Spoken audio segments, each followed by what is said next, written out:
Boa noite, bem-vindos à live sobre rosácea, no mês de conscientização dessa patologia. Deixa eu achar aqui o pessoal que vai participar.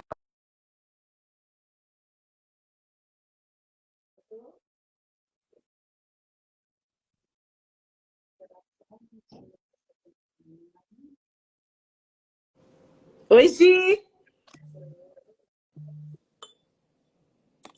Boa noite. Tá me ouvindo? Não?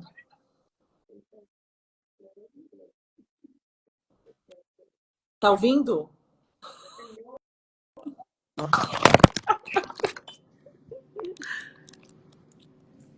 Tá ouvindo?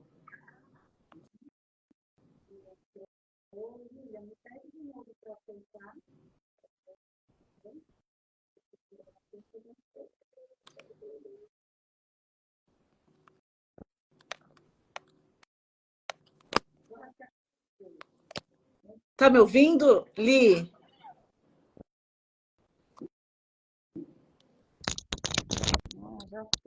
Ouvindo, Gi? Agora acho que melhorou. Vou pôr o Tá me fone. ouvindo? Agora eu tô ouvindo perfeito. Ah, beleza. Cadê as meninas aqui para eu aceitar, para a gente já começar a falar da rosácea, um mês de conscientização, uma dermatite super, né, comum no consultório.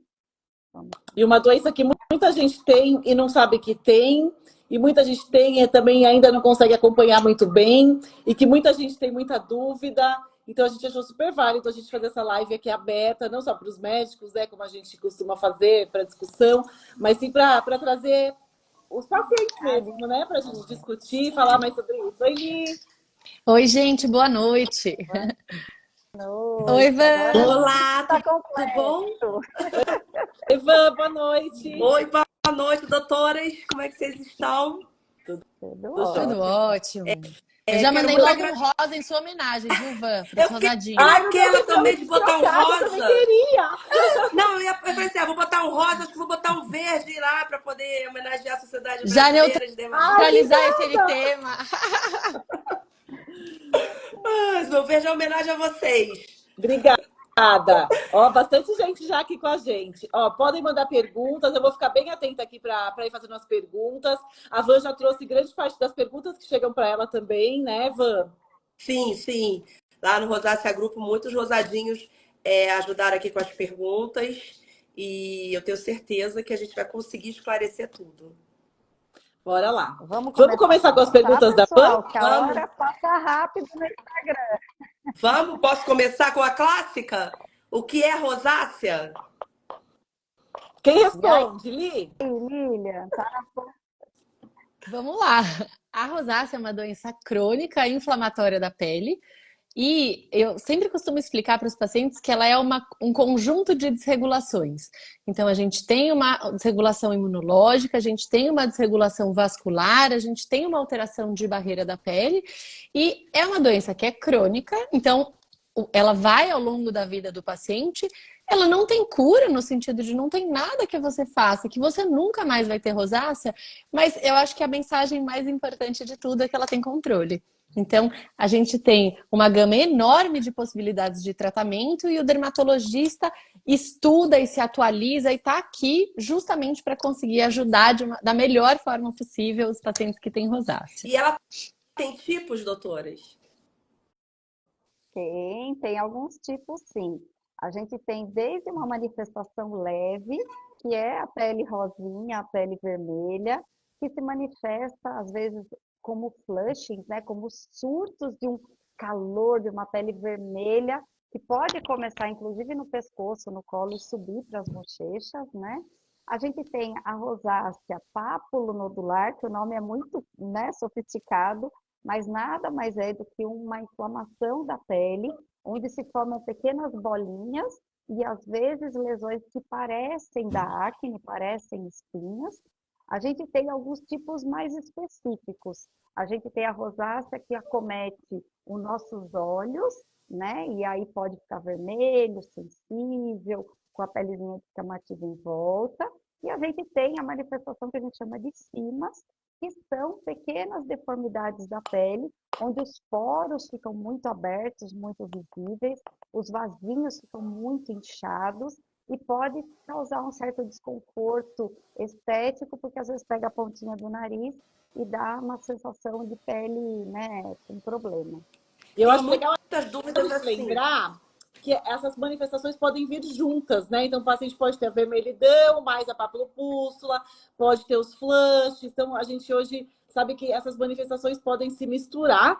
E aí, por isso que é tão importante a gente avaliar individualmente cada paciente, para que a gente possa fazer o diagnóstico e que a gente possa acompanhar. E uma coisa que eu sempre falo para a Van, e também falo aqui nas redes sociais, é que nem sempre a gente faz um diagnóstico no primeiro momento, né? Então, é importante o paciente escolher um médico, confiar e continuar com ele, que às vezes a gente demora para fazer o diagnóstico, já que é uma doença que pode parecer com a acne, às vezes pode até vir junto com a acne. Então, nem sempre a gente faz um diagnóstico num primeiro momento. Às vezes o paciente vai pulando de médico em médico e aí demora ainda mais para fazer o diagnóstico. Então, escolher bem o médico e acompanhando mesmo, né? E a doença também pode ir variando de formas ao longo da vida. Acho que uma coisa que é legal da gente... Só uma coisa legal da gente ressaltar, eu acho, é que a rosácea sempre tem sintoma, né? O sintoma a gente precisa prestar atenção. Então, os pacientes têm essas crises de vermelhidão e essa sensação de calor no rosto, que é o flushing, mas os pacientes também podem ter uma pinicação, uma sensação de queimação no rosto e que às vezes demora para entender o que é essa sensação estranha na pele, né? E isso pode ser um sintoma de rosácea também. Não, mas aí quais são os sintomas além desses, doutores? Além da vermelhidão, da ardência, da pinicação, o que mais que tem? O edema, o ressecamento. Tá. Aí nós temos a pápula pustulosa, né? Que é um tipo de rosácea. E aí vocês poderiam diferenciar pra gente o que é pápula de pústula? E se pápula e pústula são espinhas? Porque isso aí confunde... São nomes técnicos que a gente pápula, bolinha vermelha. Pústula, bolinha vermelha com copozinho em cima. Pústula que parece mais a espinha, na verdade, né? Espinha, exatamente. E a espinha, na verdade, é o nome popular da pústula. E a acne também pode ter pápulas e pústulas. Então, essas manifestações de pápulas e pústulas, ambas as doenças têm. Então, por isso que a gente precisa entender um pouco mais. Não só uma foto dessas lesões, muitas vezes a gente não consegue diferenciar.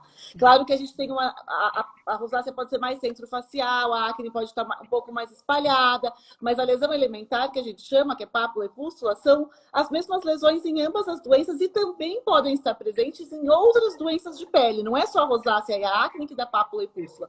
Tem outras doenças que também podem dar. Então, é super complexo, né? A gente brinca, dermato é uma especialidade que tem mais de 3.000 doenças. Então, nem tudo é tão simples como parece. Ou seja, lá tem antigamente... que ter um dermatologista como o seu, senão não adianta. Com certeza! Lá antigamente até se chamava, né, a rosácea, ela era classificada como acne rosácea, porque se acreditava que as doenças eram parecidas. E hoje em dia a gente sabe que, apesar de muitas vezes a manifestação ser semelhante, o mecanismo das doenças é totalmente diferente. E o jeito de tratar também. Então, a acne é uma coisa e rosácea é uma doença totalmente diferente. E o diagnóstico? Como é que é feito o diagnóstico? Tem exame, não tem? Como é? É uma história, né? Na verdade, a gente faz uma coletânea de sinais e sintomas, examina o paciente e algumas vezes a gente tem que acompanhar aquele caso por algum tempo para fechar o diagnóstico. Então, não é algo, né, detectável em exame de laboratório, infelizmente. A gente não tem nenhum exame de imagem preciso que dê 100% de certeza para a gente. Muito mais vale o acompanhamento desse paciente, a experiência do dermatologista, né, que está acompanhando aquele paciente. E uma coisa muito importante é a resposta que o paciente tem ao tratamento. Muitas vezes isso direciona, né, como é que vai ser conduzido, muito personalizado, muito caso a caso, porque a gente tem diferentes tipos de rosácea, diferentes tipos de pele, então o tratamento acaba sendo bem personalizado mesmo. E a gente já tem uma dúvida interessante aqui, Dani. Você viu que já temos Vamos tratar o flushing, foi uma pergunta que chegou. E uma mas outra... eu rapidinho, interrompendo, antes de falar do flushing, que aí depois a gente vai falar dos sintomas, eu queria rapidinho saber se existe a origem da rosácea, né? Se tem a causa da rosácea. Porque é uma pergunta que eu tenho bastante. Multifatorial, a gente não tem um culpado, a gente não consegue pôr só, sabe, aquele cartaz, procura-se. A gente sabe que a causa está relacionada com a imunidade, a gente sabe que tem relação com a microbiota da pele, então com a nossa própria, né? Tem fator genético, a predisposição genética, tem fatores ambientais, tem desencadeadores de crise. Então, a gente vai somando, né? Algumas fases, né, principalmente da mulher, podem estar relacionadas com piora dos sintomas. Então, ela é multifatorial, ela se manifesta em múltiplos sintomas e também não temos um tratamento só.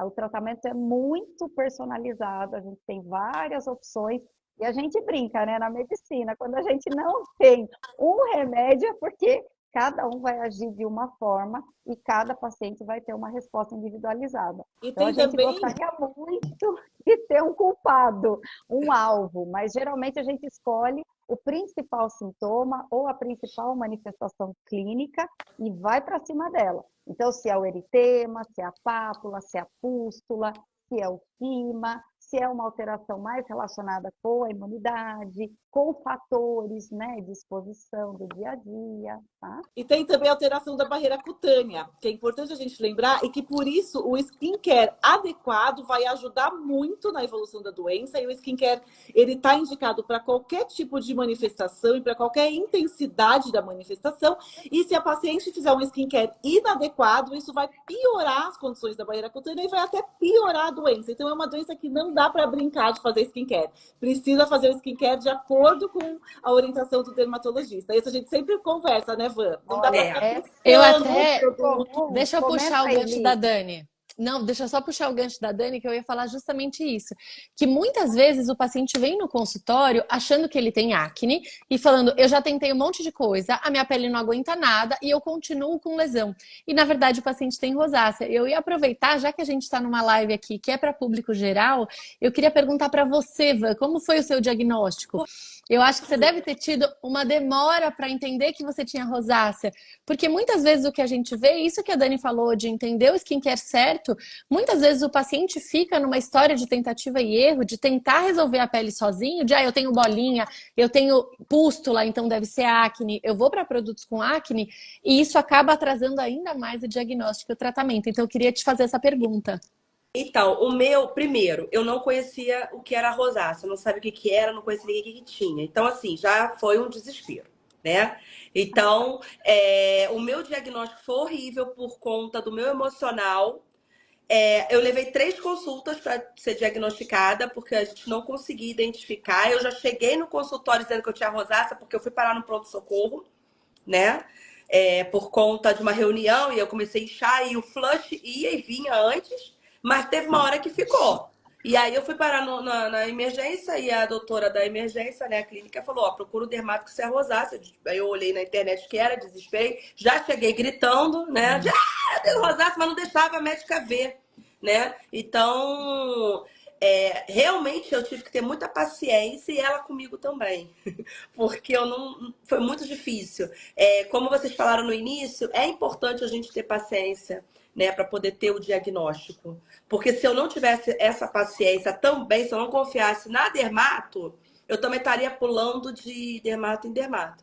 Então foi muito difícil, mas conseguimos chegar ao ponto de que realmente era rosácea e que para mim foi um desespero misturado com um alívio, porque quando você descobre o que tem, eu vou ficar tudo mais fácil, né? Mas foi assim, desesperador, mas deu certo. Tá dando certo. Que bom, que bom. Tá, não, aí depois eu mudei, né? Vou deixar, né? Eu mudei de dermato, a doutora Daniela é minha dermato hoje. Então, assim, a gente tá conseguindo que eu deixo ela louca, porque, né? Já quer testar vários produtos. Testo vários produtos, então, assim, ela me acompanha, graças a Deus. Ela tá bem, né, doutora? Tá Porque ótimo. às vezes Tô anotando aqui as perguntas que estão chegando, tá? Oi? Tô anotando aqui as perguntas que estão chegando Tá. pra gente fazendo depois, se faltar alguma. Então foi isso, doutora Lília. A próxima, eu queria saber o seguinte: nós também temos rosadinhos ou só rosadinhas? Temos Tem homem e mulher? também. É menos, mais comum em mulher. Eu achei que você vai fazer uma pergunta para as pessoas que estão na live. Não, para vocês, se também existem rosadinhos. Não, é bem Porque mais comum em mulheres, mas também tem homens. Os homens tendem a fazer até mais fimas, né, Li? A fima é bem mais rara em mulheres e ela é um pouco mais comum em homens, mas é raro ter rosácea em homem. E aí a fima que a gente fala tanto, né, é aquele aumento do nariz, principalmente. A gente pode ter no queixo, na testa, mas o mais clássico é o do nariz, que é daquele personagem de literatura da infância, que era o Cyrano de Bergerac, que tinha um narigão, é por causa da rosácea. Entendi. Então, pode ter homem e mulher. Tá. E a gente fala que a rosácea, ela atinge ao público acima dos 30 anos, 35 anos. Eu conheço pessoas que têm rosácea na adolescência. A gente também pode dizer que também adolescente, criança ou pessoas com 20 anos podem ter rosácea? Criança, eu particularmente nunca acompanhei, mas a gente sabe que a partir da puberdade pode acontecer e se confunde muito com o quadro de acne. Então, é delicado, né? Deveria ser avaliado individualmente, porque pode, mas não é a regra, seria a exceção. A maioria está aí na faixa etária adulta, né? Jovem, entre os 25, 30, né? Abrindo até os 40 anos, assim, é o mais comum, né? Não... Claro que sempre tem alguma exceção, mas o mais comum... Tem um, né? Eu acho que a gente podia responder a questão do flush, né? Que é uma pessoa que perguntou. Vamos lá, então. O flush é uma das manifestações, né? Para quem não sabe, é quando a pessoa fica vermelha e volta. Então, geralmente tem alguns fatores desencadeantes que é importante a gente saber quais são para tentar evitar na medida do possível. E são difíceis mesmo de tratar. Hoje a gente não tem no Brasil nenhum medicamento, né, que trata o flush. A gente até tem fora do Brasil e tem a oportunidade, às vezes, de manipular. E também existem alguns medicamentos de tomar para ajudar no flush, mas são medicamentos que têm efeitos colaterais. Então, não pode sair tomando por conta. Quando a gente vai, inclusive, indicar esses medicamentos, a gente pede avaliação para o cardiologista, né, que são os beta-bloqueadores. Precisa fazer um eletro, precisa afastar se o paciente não tem nenhum problema no coração, precisa ver se o paciente tem outros problemas de saúde, como, por exemplo, asma. Então, é super importante fazer o uso desse medicamento somente sob a orientação do dermatologista e muitas vezes até com acompanhamento de outros especialistas. Então, não é um remedinho que vai lá, compra na farmácia e toma. Tem que ser bem acompanhado. Isso que a Dani falou de entender os gatilhos, eu acho que é uma coisa que às vezes a gente valoriza pouco. Isso é super importante. Então, fazer um diário mesmo de gatilhos. E quanto mais o paciente entender o que faz a sua rosácea piorar, e quanto mais essa pessoa conseguir evitar os seus próprios gatilhos, porque a gente tem uma lista gigante de gatilhos, mas um é mais importante para um paciente, o outro é mais importante para outro, né? De uma maneira geral, o que faz com que a gente tenha a piora da rosácea e seja um gatilho para flushing principalmente, é estresse, tempo muito quente, exercício físico, vapor quente no rosto, vento gelado, bebida alcoólica, e aí principalmente vinho e vinho tinto dá mais flushing do que outros vinhos, e até tem alguma correlação de algumas uvas tendem a piorar o flushing mais do que outras, alimentos muito condimentados ou apimentados, alguns medicamentos. Então, para pacientes que têm flushing muito frequente, tentar fazer um diário mesmo, para a gente conseguir mapear quais são os gatilhos que são mais importantes para cada paciente. Aí, de novo, a história de cada paciente é diferente, a gente precisa de um tratamento individualizado mesmo. Então, sim, assim, o sol piora. Tem a Rafaela tá perguntando o sol piora. E assim, às vezes o paciente acha que a gente vai contar para ele quais são. A gente, na verdade, fala quais são os mais comuns e pede para o paciente observar e fazer esse diário igual a Ali falou. Então, não é assim, no primeiro momento que você já vai descobrir todos os seus gatilhos, você vai ter que ir observando e anotando. Então, também leva um tempo, né? Não é ali na primeira consulta que você vai descobrir tudo. E nem sempre você pode evitar todos. Você vai tentando evitar na medida do possível. Tipo, extremos de temperatura. Às vezes você não consegue evitar, mas você sabe que é uma coisa que vai poder te atrapalhar. Então, você vai tentar, na medida do possível, evitar, mas nem sempre vai conseguir.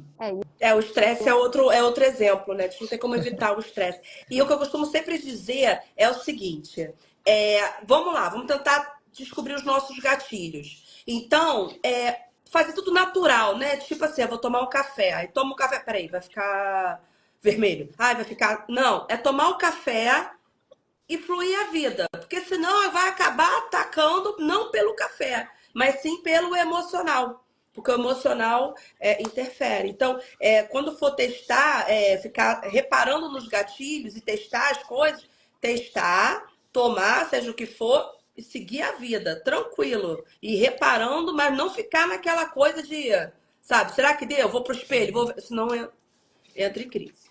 Não, e também assim, reparar quando piorou, sabe? Se você perceber que você teve uma crise, tentar fazer um recordatório de, bom, o que foi que aconteceu aqui para a gente tentar mapear. Eu acho que quanto mais a gente entende sobre a doença e quanto menos a gente consegue ficar muito encanado sobre isso, mais fluido vai sendo mesmo. Sim. Ela é autoimune, gente? A rosácea é autoimune? Isso, foi uma outra pergunta que surgiu aqui, né? Na verdade, ela é uma doença imunoinflamatória. Tem alteração da imunidade, mas mais relacionada a essa parte inflamatória, não uma doença autoimune. Tá. Meninas, querem complementar? Uma pergunta super legal que chegou aqui, da Mu Viagem. Pele negra pode ter rosácea, menina? Então, a gente sabe também que pode, e nesses casos o diagnóstico é ainda mais difícil de fazer, porque a gente não vai conseguir, muitas vezes, enxergar tanto a vermelhidão, então a gente vai ter que ir mais pelo histórico, sintomas, presença de outras manifestações, então um diagnóstico mais difícil de fazer, assim como vários diagnósticos na dermatologia, às vezes a gente tem um pouquinho mais de dificuldade, demora um pouquinho mais para conseguir entender nos diferentes tons de pele. Ela quer saber se o tratamento muda por ser pele negra. Não, o tratamento em geral não muda. A gente vai ver quais são os principais sintomas e tratar direcionado para os sintomas. Eu acho que o que mais muda na pele negra é a dificuldade mesmo do diagnóstico. Concorda, Li? Gi? Sim, sim. Acho que é bem mais raro, assim como em homens que a gente comentou, né? É bem mais raro, mas com certeza pode acontecer. E o tratamento depende de cada manifestação. Suor pode ser um gatilho? Sandra está perguntando. Eu ia perguntar Eu essa. acho que mais a atividade física, mais Eu acho que mais o aumento de estresse temperatura do que o suor propriamente. e o suor em si, né? O suor, ele acaba sendo inócuo, mas quando você vai produzir o suor, seja por estresse, seja por atividade física intensa, você pode sim desencadear o gatilho para o flushing, para a vermelhidão e para a priora da rosácea. Então é por isso que quem tem rosácea não vai se exercitar, né, pessoal? Vamos. Mas talvez assim, o hot yoga não seja uma boa ideia, daí você vai escolher outra coisa, alguns né? tipos de exercício, né? E alguns horários também podem favorecer quem tem rosácea. Então, ir para academia mais cedo do dia ou mais tarde, uma academia climatizada melhor, né? A piscina não muito quente, no caso dos esportes que praticam na água. E aí vem outra perguntinha, né? Que é a exposição solar. Eu ia falar essa. Esportes como, né? Tá muito na moda agora o beach tênis, né? Esportes como, por exemplo, surfar. Quem tem rosácea tem um pouco mais de limitação, de dificuldade, porque tanto o tempo de exposição quanto a quantidade de radiação recebida pode ser um strike inflamatório, pode ser um gatilho para inflamação. Então, dosar, né? É isso. Nem tanto lá. Às vezes só tentar fazer um beach tênis mais fim da tarde, de noite. É só a gente ir coberta, né? Que já pra gente ir adaptando a vida. Gente, saber seguir. Eu vou falar agora como paciente, tá? Que é o que eu posso falar. A gente precisa fazer tudo natural e lembrar que a rosácea não te define. Né? Então, assim, a gente pode tudo, a gente pode fazer exercício físico, a gente pode se divertir, a gente pode sair, a gente pode tudo. E é claro que a gente vai entrar em crises, vamos, um dia você está com crise, outro dia você não está com crise, mas a gente saber lidar com isso é importante. Então foi o que as doutoras falaram. É para fazer exercício físico? Porque a gente precisa fazer exercício físico também. Mas assim, acabei de fazer um exercício físico, aí fiquei vermelha. Muita gente que faz musculação fica muito vermelho, o aeróbico, né? Tá, vai em casa, toma um banho, espera passar, passa uma água termal. Então, assim, tem algumas saídas pra gente, né? O importante é a gente lembrar que a rosácea não nos define. Tem algumas perguntas aqui falando sobre o frio. O frio, na verdade, são extremos de temperatura que podem ser gatilho. Então, tanto o calor como o frio. Aí tem uma pergunta sobre o eritema facial persistente, o que fazer? O que fazer além da brimonidina? A brimonidina é um medicamento que a gente nem tem no Brasil, só manipulado. O que a gente pode fazer para ele ter uma facial persistente? A gente pode fazer laser e luz intensa pulsada. Surgiram várias perguntas também sobre essas tecnologias. São muito legais, ajudam bastante. Número de sessões, quando repetir, aí vai ser muito individual, dependendo de cada paciente, de momento que ele está da rosácea. E a Dá toxina... pra fazer toxina também, né, Dani? A gente gosta, né, meninas? Então a gente também Eu pode fazer também. toxina. Eu também gosta. É a mesma toxina que a gente usa para o tratamento das rugas, mas a gente faz numa diluição diferente, um plano de aplicação diferente. Existem riscos, sim, de ficar com assimetria. Então precisa fazer com um profissional bem treinado, um profissional né, o dermatologista que saiba mesmo tratar esse tipo de problema com a toxina, porque não é do mesmo jeito que a gente trata as rugas. Existem algumas coisas diferentes que aí a gente vai fazendo lá e a área de aplicação também. E Então, a toxina lembrar também, botulínica é um aliado pra gente que tem rosácea. O quê, Van? A toxina botulínica é um aliado pra gente que tem rosácea. É um aliado. é mais uma Com certeza. ferramenta. E aí, acho que só uma coisa também, pensando no eritema, né? A rosácea é uma doença crônica e o eritema é persistente. Então, tudo isso que a Dani falou ajuda, mas nada vai ser o tratamento salvador que vai fazer uma vez e nunca mais vai ter. Exatamente. Então, isso é uma coisa que esses pacientes precisam entender que a gente vai fazer, vai melhorar, mas uma das coisas, quando a gente pensa no mecanismo da rosácea, é o aumento de um fator de crescimento de vasos. Então, quem tem rosácea, pelo mecanismo da doença, tem uma produção aumentada de vasos, por isso que a pele é mais vermelha, por isso que tem mais vasinho. Então aí a gente tem que estar sempre retratando esses pacientes. Então não é que vai fazer toxina botulínica ou luz pulsada ou laser uma única vez e vai ficar bem para sempre, porque é da raiz da doença ter um aumento de vascularização, né? E como é que tira esses vasinhos? Os vasinhos, em geral, tecnologia, né? A gente precisa de laser ou luz intensa pulsada. E várias sessões. Outra pergunta aqui sempre chega: melhor laser? Qual que é o melhor luz pulsada? Isso é super difícil da gente responder. Na verdade, cada médico trabalha bem com aquele laser que tem. Não existem trabalhos assim comparando e falando este é o melhor ou aquele é o melhor. Existem o Nd:YAG, a luz pulsada, mas a intensidade, o parâmetro que a gente vai usar é muito individual. Então isso também não tem como a gente definir, vamos dizer assim. Aqui, só para a gente fazer uma analogia que eu gosto bastante, é que laser é igual um pincel. O que vai sair desse pincel depende da mão de quem pinta. Então, não é só... Porque às vezes os pacientes ficam buscando um laser específico, uma marca, uma coisa. E na verdade, isso é muito dependente de quem está por trás, de quem diagnosticou, de quem entende sobre aquela pele, de quem vai setar aqueles parâmetros e de quem vai planejar aquele tratamento. Muitas vezes isso depende mais de quem faz isso do que da tecnologia sozinha propriamente.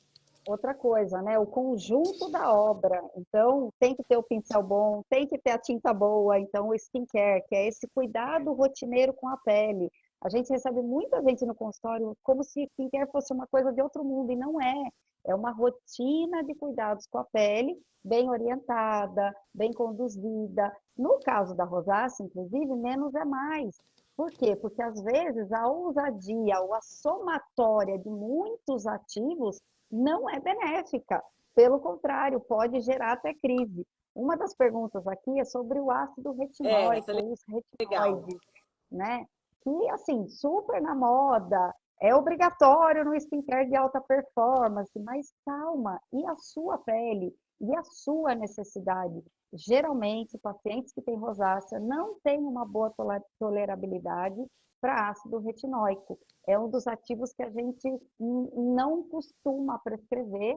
Por quê? Porque a gente tem coisa melhor, a gente tem outros ativos que podem cuidar do envelhecimento dessa pele, que podem dar vício, fechar poro, melhorar a qualidade de pele e não gerar crise. Então, é o equilíbrio, é a calma. Uma coisa que eu acho que é legal da gente ressaltar também aqui, Gi, é que, na verdade, o skincare tem muita ciência por trás. Sim. Vai muito além de, eu li que a gente precisa de tantos passos. Então, na dermatologia, a gente entende a ciência por trás dos produtos, das etapas, de por que escolher cada coisa. Então, não tentem acertar sozinhos o skincare, porque a gente estuda bastante para isso. Exatamente. Ah, não, porque Isso. quando a gente descobre, quando a gente quer vitamina C, a gente quer ácido retinóico, a gente quer ácido Mas hialurônico, a gente quer principalmente, tudo. se você tem uma queixa dermatológica, né? Mais ainda é necessária a orientação do profissional que vai entender a composição do produto, as indicações, as contraindicações, como contornar um efeito colateral, se aquilo é adaptação ao produto, ou é uma irritação, é uma alergia. Então, tudo isso faz parte do trabalho do médico dermatologista, né? São anos de dedicação. A gente é muito apaixonado pelo que a gente faz, a gente vê muito resultado e é o conjunto. A gente nunca vai sozinho, o paciente tem que dar a mãozinha para a gente e usar todos os recursos que estão à disposição, porque é uma dermatite traiçoeira. Tá tudo bem, de repente vem uma Não crise, tá. né? É. A gente vê E muita assim, associação também, Ivan, você falou do modo de vida natural e muita proposta de alimentação, né? Então, eu vou jogar aí para as meninas uma pergunta que não quer calar. O uso de probióticos é benéfico? Vocês costumam indicar no dia a dia do consultório? É uma coisa que pulsa no paciente para saber. doutora Li, quer Daniela, ela começar? indica, eu já sei porque eu Eu tomo.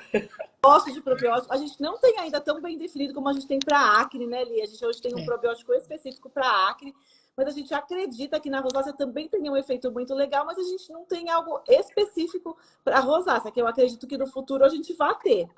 Olha, os meus E pacientes também têm respostas muito boas, né? Individualizado de novo, né? Qual cepa escolher, mas é uma das alternativas, né, Dani? A gente está aqui para trazer o que a gente pode fazer, entre elas, e o cuidado com a alimentação, né? A Lilian citou produtos e alimentos que desencadeiam a crise, mas a gente sabe que uma alimentação equilibrada, balanceada, sem a noia, sem exageros, né? Pode ajudar sim, porque a saúde intestinal está muito relacionada à saúde cutânea. Quando a gente desinflama o organismo via nutrição, a gente acaba tendo um efeito benéfico para as dermatites. Então, não tem receita de bolo, não é, né, um coca-cola aí do Google, dieta para quem tem rosácea, para quem tem dermatite, mas uma alimentação baseada em produtos naturais, que contemple todos os macronutrientes, proteína, gordura, carboidrato, mais equilibrado possível, tende a ajudar muito os pacientes que sofrem com rosácea. E quem ácido não glicólico. sofre também, né? E quem não sofre Estilo de vida também. Então, saudável é para todo mundo. Quando eu É tiro o verdade. açúcar, minha pele fica linda. O que, Não tenho Van? nada. Tirei o o açúcar, já açúcar, fica tudo vamos maravilhoso. falar um pouquinho dele. Hoje em dia, ele é um grande vilão, né? Porque a gente sabe que ele promove no organismo um processo que chama glicação. O que será isso? Isso é um processo como se fosse a caramelização do nosso, né, açúcar, e no organismo acaba promovendo a inflamação e o envelhecimento das nossas células. Então, não é não comer doce, não fazer uso, mas evitar o máximo possível e usar, de preferência, os adoçantes naturais que a gente tem, o açúcar das frutas, né? Isso acaba sendo mais benéfico, né? Mas como é difícil, né, Van? Não sei você, eu tenho uma dificuldade enorme Eu, com não, os eu não açúcares. tenho dificuldade de tirar o açúcar. O meu problema mesmo é olho grande, mas assim, eu não tenho. Se eu falar pra mim, não quero açúcar, eu tiro fácil. Meu problema é o olho. Mas assim, se eu falar, tirei, tiro. Eu tenho essa facilidade, né? Mas aí, o olho é complicado. Bom, vamos Vou lá. juntar várias perguntas aqui. Ácido Vai lá. glicólico, ácido azelaico e ácido hialurônico. Bom, Bom, vamos são respondendo todos juntas. ácidos, mas cada um tem uma função no Qual skincare, né? que a gente O pode ácido usar? é até um tratamento para a rosácea. Ele é um dos medicamentos que a gente pode usar para tratar a rosácea. Pode usar, desde que esteja bem orientado, usar da maneira correta, 2 vezes por dia. Então, ele é um dos medicamentos usados Na para tratar a rosácea. concentração adequada, né, Dani? Porque às vezes Isso. elas pegam receita caseira ou da E amiga e vamos quer lembrar que usar. ácido azelaico é uma coisa, azeloglicina é outra. Então, às vezes, os pacientes veem produtos dermocosméticos com esses derivados do ácido azelaico, não é a mesma coisa. E é um dermocosmético, não é um medicamento. Ácido hialurônico, apesar de se chamar ácido, ele é mais uma função de hidratar mesmo. Então, na grande parte das vezes, pode ser usado. E o ácido glicólico, ele já é um mais irritativo, já tende a pinicar, mesmo em pacientes que não têm rosácea. Então, mesmo pacientes de pele sensível, às vezes tem dificuldade para usar o ácido glicólico. Então, esse não é que não pode nunca usar, mas não é, a gente não recomenda de É o nosso rotina. queridinho. E aí Não é precisa o nosso entender qual é o momento, né? Se você for usar glicólico, qual vai ser o glicólico, em que momento o paciente vai usar. O E que aí, que de vai novo, tentar. associar os outros passos de skincare, né, às vezes a gente até consegue, mas desde que a gente alinhe muito bem higienização, hidratação, fotoproteção. E que E precisa estar fase já tá da rosácea o controlada? paciente está. Exato. A gente falou bastante agora sobre produtos, né? Sobre ácidos, enfim. Falamos sobre tratamentos com medicamentos. Vamos falar de medicamentos, né? Em questões de medicamentos tópicos, mas também nós temos opção de tratamentos com medicamentos orais ou somente tópicos? Sim, A gente usa tem vários medicamentos orais. algumas E aí, assim, a gente. classes de antibióticos, né, Lilian? A gente costuma O fazer uso. antibiótico é até uma coisa legal da gente conversar, que assim, a rosácea não é uma doença infecciosa e não tem bactéria no mecanismo dela. Mas os antibióticos que a gente usa é mais para a gente ter uma diminuição do processo inflamatório da rosácea. Então, os antibióticos, quando bem indicados, podem mesmo ajudar. E um outro remédio que a gente pode usar é a isotretinoína oral, que é aquela cápsula super famosa para tratamento de acne. Ela também pode ajudar a gente na rosácea. Então, essas são as duas frentes principais de tratamento oral.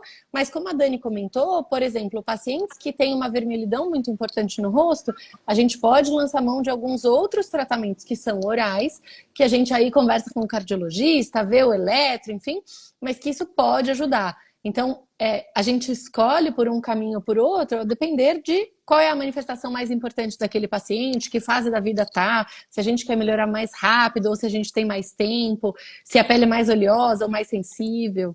Se tolera os medicamentos orais, né? Ele está no momento de vida que pode tomar. É super complexo, assim. Não dá para sair tomando sem um acompanhamento, né? Sem uma indicação médica formal mesmo.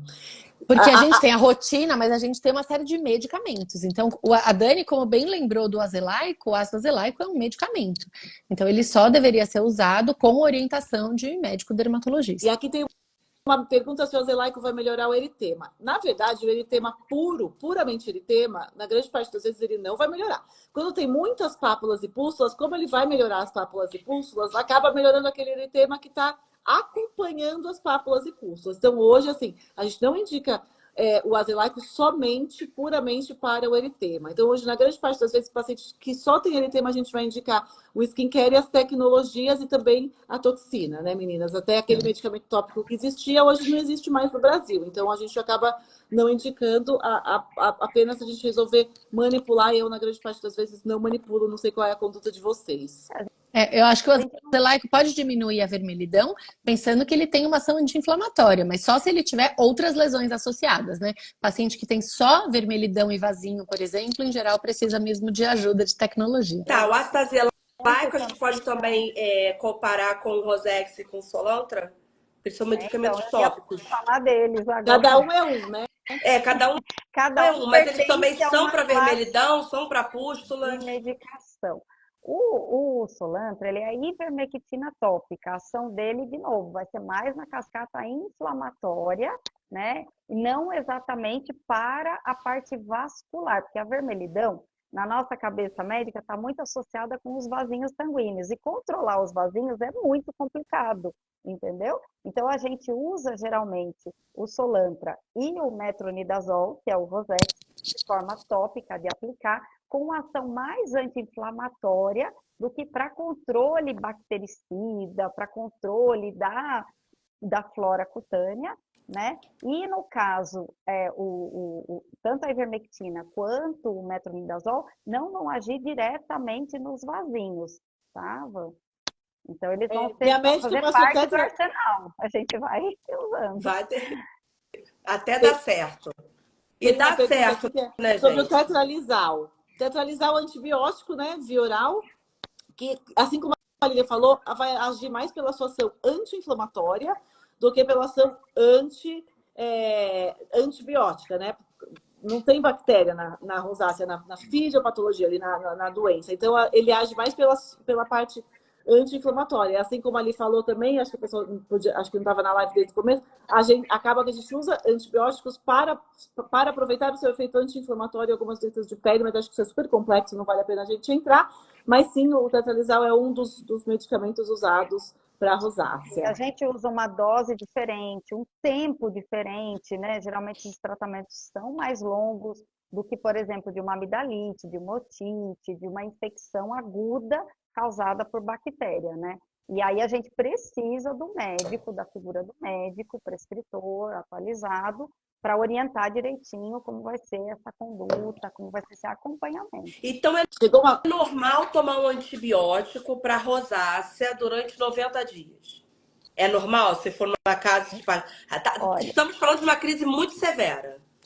Então, na verdade, esses antibióticos de efeito anti-inflamatório, eles demoram mesmo para fazer efeito, né? Então, o que a gente falou para amidalite, você toma 7 dias de antibiótico, para rosácea e para outras doenças inflamatórias, que a gente usa uma categoria específica de antibióticos, e aí, de novo, não é qualquer antibiótico, a gente usa esses tratamentos por pelo menos 6 semanas, que é quando a gente começa a ter um efeito anti-inflamatório mais interessante. Então, a gente tenta não estender muito, então não passar de 3 meses, mas a gente precisa de um tempo mais longo mesmo. Chegou uma pergunta aqui sobre quanto tempo dura o Botox. Então, o Botox acaba que ele não dura muito tempo, porque a gente faz ele mais diluído, que é essa a conduta na rosácea. Então, ele dura aproximadamente de 3 a 4 meses.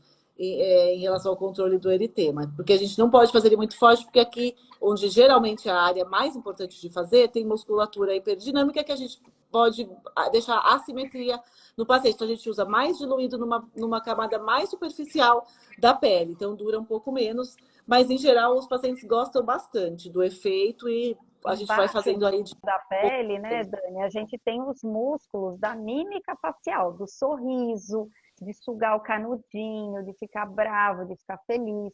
E aí, quando a gente aplica a toxina botulínica, a gente tenta alcançar planos mais superficiais e não interferir nessa mímica, muito menos na mastigação, porque senão a gente pode gerar, em vez de um benefício, um malefício para o paciente. Né? Então, aqui é diferente daqui? O que a gente quer é diferente. A é a mesma, mas o alvo terapêutico não é. E o que a gente, quando a gente usa desse benefício, né? A toxina botulínica, ela tem uma enorme gama de indicações na medicina. Então, quando a gente usa aqui em cima, ela pode relaxar a musculatura. Quando a gente usa ela para cá, é outro mecanismo de efeito que a gente usa. Até por isso que a duração é diferente, o plano é diferente, o jeito de aplicar também, a dose. É tudo personalizado. Na verdade, eu acho que toxina botulínica, ela é vida. Ela é... Bendito que ele que inventou. Dani, viciou a sua paciente, Dani. Tá bem viciadinha já. Total. Tô bem viciada, já tô de voltar. Tô entregue. Não, e assim, eu vou falar meu relato. É muito interessante, porque quando a gente aplica, a gente sente uma diferença grande na ardência. Principalmente na ardência eu não sinto nada. Mas aí quando começa a sair, a gente parece que sente que tem uma pele aqui, sabe? Existe algo aqui, entendeu? É muito interessante isso. E por isso a gente vê que ajuda mesmo. Muda a nossa vida, a nossa qualidade de vida. A qualidade da pele. Eu não tô nem aí se é pra ruga, sabe? Tô nem aí linha de expressão. Mas na questão mesmo da rosácea, isso aí muda a vida. Então, essa era uma pergunta, se ajuda na queimação. Ajuda bastante na sintomatologia, né? Na queimação, na ardência, na sensação de dor. Eu sempre converso isso com a Van, e isso é uma das coisas que deixa ela mais satisfeita quando a gente faz a toxina. E aí tem uma outra pergunta falando se é melhor laser ou a toxina para vermelhidão. Na verdade, a gente não tem trabalhos comparando os dois, mas a gente pode fazer um, pode fazer outro, mas pode fazer inclusive os dois para o paciente mais resistente. A gente tem isso também relatado em literatura de fazer os dois, que não tem problema. Então, a gente não pode dizer se um é melhor ou se outro é pior. A gente pode tentar, faz só o laser, faz só a toxina, ver o que o paciente gosta mais, ou até faz os dois. Tá, eu posso mudar só um pouquinho? Alterna, porque o laser, às vezes, a estação do ano não é a mais adequada, né? Às vezes, naquele momento, não é o mais indicado. Então, a gente pode associar, fazer numa mesma sessão. A gente pode fazer uso simultâneo, então fazer a toxina que vai durar 4, 3 meses, e nesse intervalo entrar com o laser, e a gente pode também alternar os tratamentos. Então, o paciente pode vir para o consultório, fazer laser, depois de 3, 4 meses usar a toxina. Quando a gente associa, a impressão que a gente tem que o resultado acaba sendo um pouco mais visível, né? Ainda mais se a intensidade dos vasinhos é maior.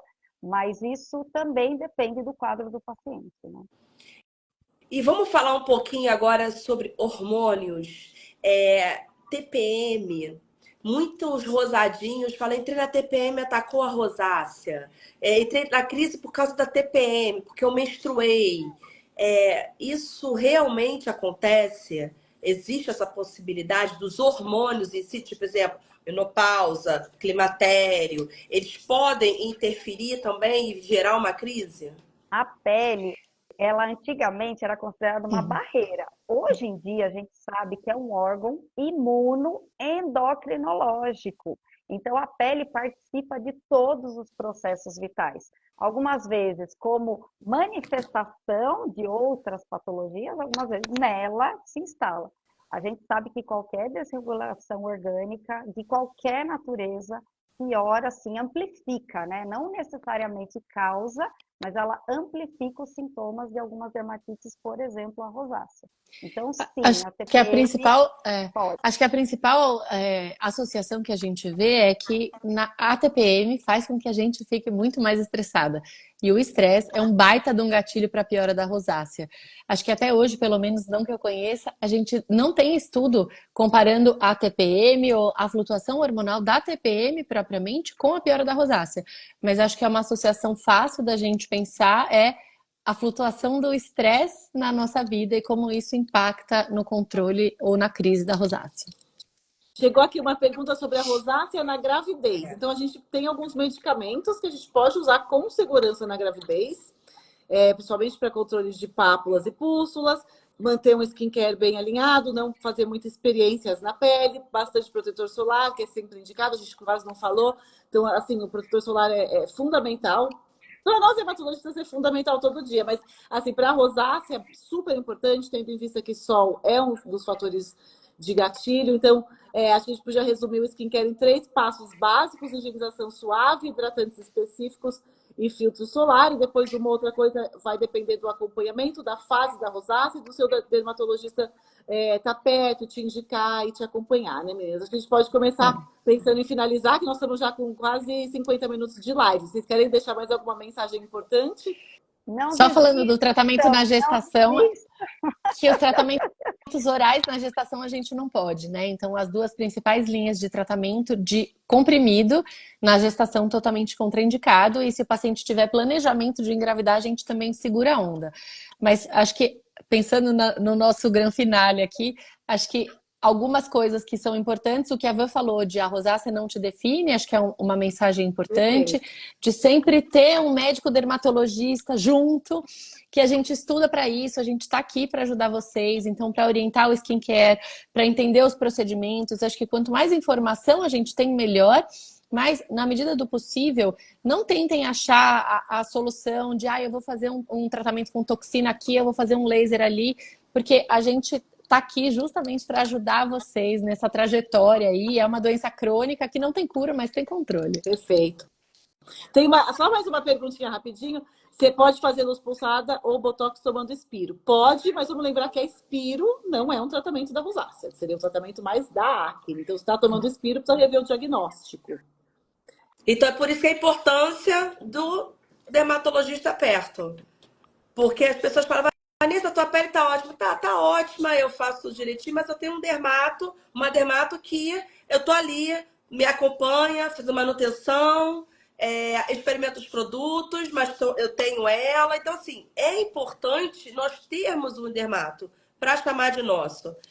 Vou voltar novamente, deixar bem claro aqui para todos os rosadinhos, que a gente precisa realmente ter paciência, porque não é o dermato que demorou, o dermato não é bom. Não, não é isso, é a nossa pele. A gente precisa ter aquela confiança, a gente precisa ter a paciência para poder conseguir o diagnóstico e conseguir o tratamento. Porque muitas das vezes aconteceu isso comigo, de eu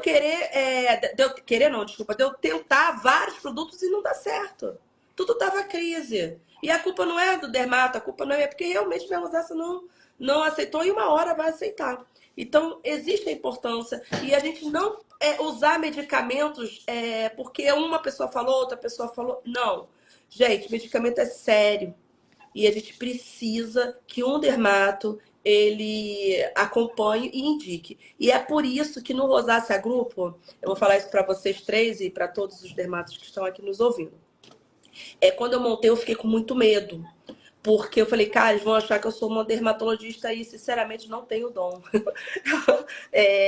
Então, assim, eu preciso falar de rosácea e eu acho que o único meio é trazer os dermatos, né? Porque vocês têm propriedade para falar, vocês têm propriedade para indicar. Então, a gente já está chegando no final, eu quero agradecer o apoio de vocês comigo, sempre, desde sempre, desde quando eu comecei, vocês ali comigo, me ajudando, me apoiando, me informando, ajudando a informar outros rosadinhos. Então, é muito importante vocês, dermatos, comigo, porque assim a gente consegue ajudar mais pessoas. Quero agradecer também à Sociedade Brasileira de Dermatologia de São Paulo por essa oportunidade de espalhar informações, porque a rosácea é uma doença, né, ou uma condição de pele, eu prefiro dizer que é condição de pele, que muitos têm, poucos conhecem.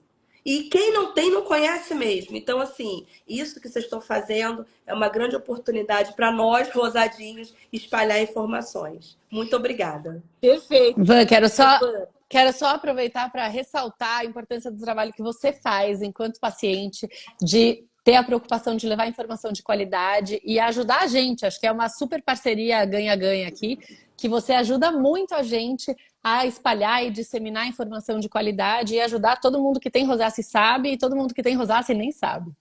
É por isso que é importante a nossa parceria, é por isso que eu trago os dermatos, justamente por isso, né? Porque vocês têm total competência para falar, né? Muito mais do que eu, que só tenho o lado paciente. E eu acho que a gente pode deixar também aqui aberto as perguntas. A gente conseguiu responder quase tudo, mas se sobrou alguma, mandar para a Van, a gente está à disposição. Sim. Eu, a Lília, a Gi, todos os dermatos que ajudam a Van lá no grupo. Então, se surgir mais dúvidas que a gente não conseguiu responder aqui, manda e a gente vai respondendo, vai fazendo stories, né, Van? Sim, sim. E eu já saio marcando vocês. A gente já pode encerrar, deu quase uma hora. Quero vai ficar salva a live? Oi? Vai ficar salva? Vamos salvar, né, Gi?